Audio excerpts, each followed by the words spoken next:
A lot of people think manifestation is about creating something new. However, the Hermetic teachings start somewhere far more fundamental than that.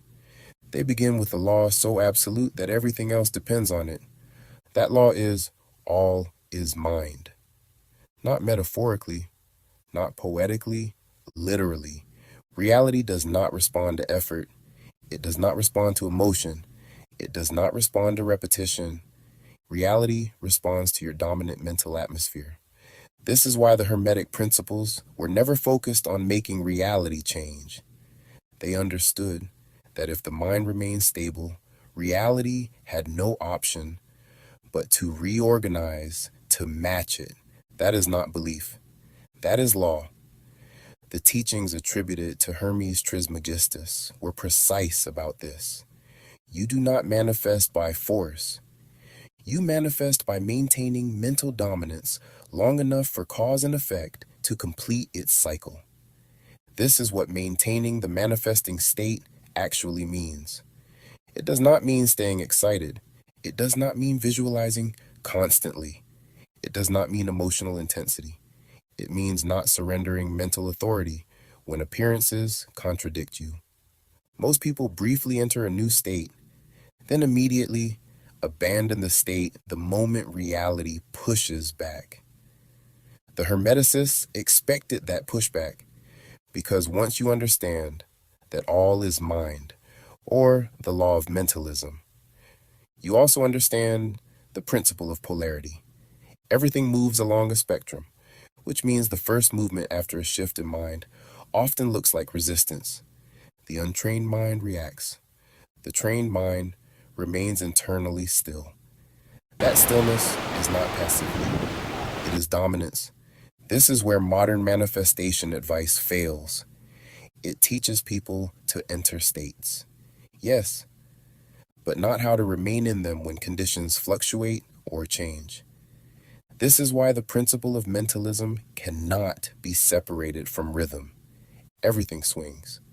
There is always an ebb and a flow to life. You have the high tides and then the lows. Day swings into night, and so on and so forth. But when the mind remains steady, the swing dampens. Reaction amplifies movement. Neutrality stabilizes it. The Hermetics understood that reaction destabilizes the mental atmosphere, and instability dissolves momentum. This is why they trained emotional awareness. Not emotional suppression, not indifference, but internal neutrality. Much later, Neville Goddard translated this same mechanism into modern language when he spoke about assumption.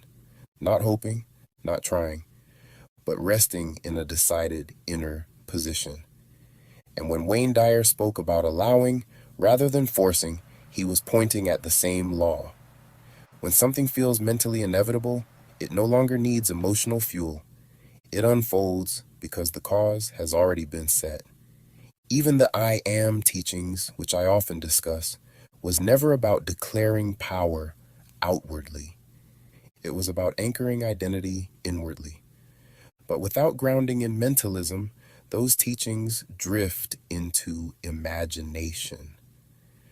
The Hermetics stayed grounded. They observed cause and effect. They tested, they refined, they knew the most dangerous moment is not when nothing is happening externally, but when the mind becomes impatient and collapses its own position. This is the real work.